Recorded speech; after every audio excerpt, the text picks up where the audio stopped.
पूरे भारतवर्ष में ये प्रख्यात है कि आईएएस आईपीएस जो सबसे ज्यादा भारत देश को कोई देता है तो वो बिहार देता है। सबसे ज्यादा अगर इंजीनियर कहीं से आता है तो वो बिहार से आता है। लेकिन 70-80 साल लगभग आजादी के हो गए हैं, आज तक बिहार में कुछ भी नहीं बदला है। जो आजादी से पहले गरीब थे वो आज भी गरीब हैं, केवल कुछ शब्दें बदल गई है, कुछ सिस्टम बदल गए, कपड़ा पहनने का स्टाइल बदल गया है, और उस आदमी का कुछ भी नहीं बदला है। इसका जिम्मेदार वो आदमी भी खुद है, क्योंकि सरकार अब बहुत सारे चीज ऐसा साधन उनको दिए हैं कि उनके बच्चे पढ़ लिख कर आगे बढ़ सकते हैं, लेकिन उसका बच्चा, उनका परिवार, उनका माता पिता और उनका जो समाज है उस तरह से उन्हें समझाया नहीं जाता है, क्योंकि उनके पास समझने के लिए टाइम ही नहीं। और टाइम इसलिए नहीं है क्योंकि उनके जो पूर्वज हैं, पीछे के लोग हैं, तो उनके घर में वो लोग भी शिक्षित नहीं है जो हमें बता सके कि हमको पढ़ना क्या है। उदाहरण से समझाते हैं, जैसे देखिए ये पीछे कंपनी बन रही है, आपको दिख रहा है ना, ये हरियाणा के रोहतक में। यहाँ जो मालिक कंपनी ये बना रहा होगा और उनके बच्चे जो पढ़ाई करेंगे, तो उनके बच्चे के लिए एक चीज तो क्लियर है कि उन्हें क्या पढ़ना है। ये बिल्कुल क्लियर है कि बच्चे आपको बड़े होकर के आपको इंजीनियर बनना है, चाहे वो सॉफ्टवेयर इंजीनियर हो, चाहे हार्डवेयर इंजीनियर हो, चाहे कंप्यूटर साइंस कर ले, कुछ भी कर ले, कंपनी से रिलेटेड आपको पढ़ाई करना है। लेकिन हमें अब उदाहरण के लिए, अब हमें मान लीजिए गांव के हम लड़के हैं, हमारे घर में 4-5 भाई हैं, अब हम लोग पढ़ाई शुरू किए।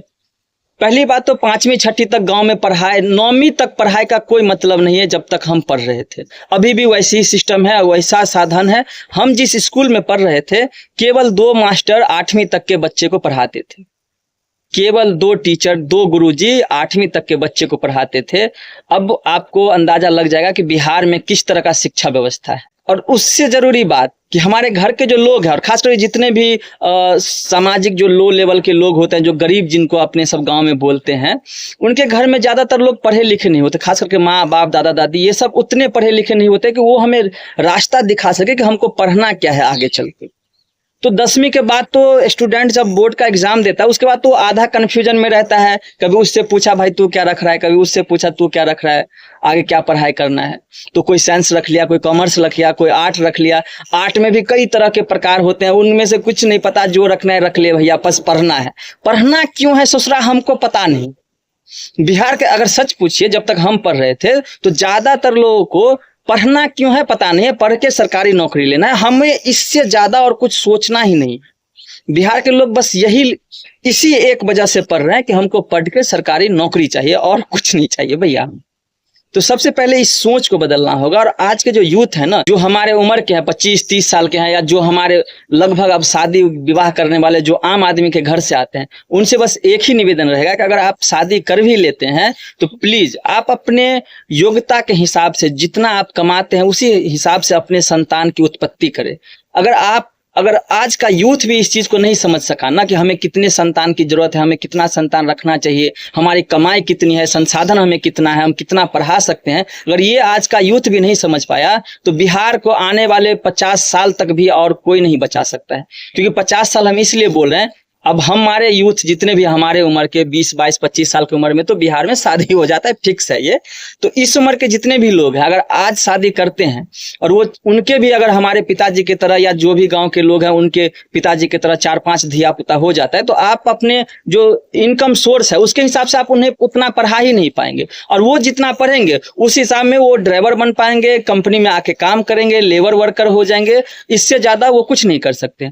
तो हमें निवेदन यही करना है बिहार वासियों से, जो भी आज के यूथ शादी विवाह कर रहे हैं वो अपने इनकम सोर्स के हिसाब से संतान उत्पन्न करे। अगर आपकी सैलरी, हम ये नहीं करें कि आपको क्या करना है, ये आपकी आजादी है, लेकिन एक रिक्वेस्ट, एक निवेदन हमारे तरफ से है।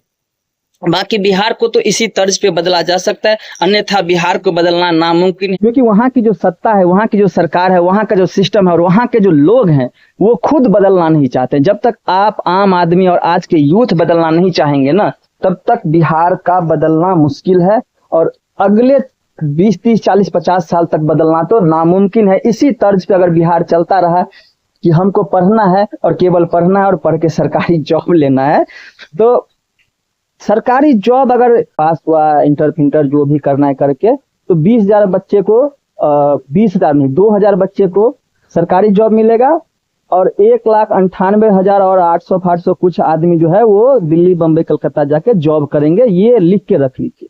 अगर 2 लाख बच्चा पूरे साल में अगर पास होता है और सरकारी जॉब की वैकेंसी आती है तो केवल 2,000 आदमी को नौकरी मिलेगा और 1,90,000 के आसपास आदमी दिल्ली, बम्बई जाएगा। तो शिक्षा को स्केल से जब तक बिहार में नहीं जोड़ा जाएगा, कुछ नहीं बदलने वाला है। धन्यवाद।